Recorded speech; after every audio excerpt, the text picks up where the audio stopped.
भैया बहनी बिंदु ऑफिशियल में आप लोग का स्वागत बा। एक गीत लिया है, अगर अच्छा लगा है तो लाइक और सब्सक्राइब कर दीजिए।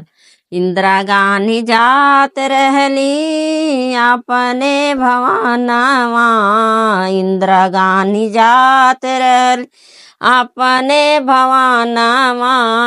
रहिया में छिपल रहले उनकर दुश्मनवा,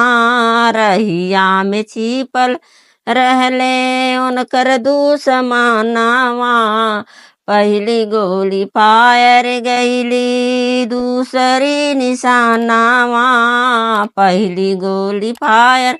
गईली दूसरी निशानावा, तीसरे में इंदिरा गांधी दिहली आपन जानवा, तीसरे में इंदिरा गांधी दिहली आपन जानवा, रेडियो से खबर आवे रोवे हिंदुस्तानवा,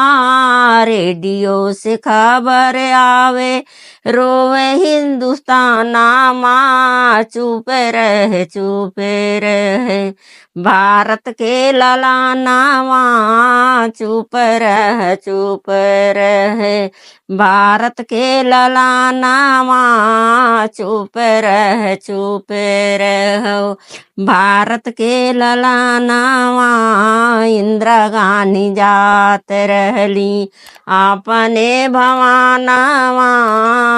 अपने भवानावा।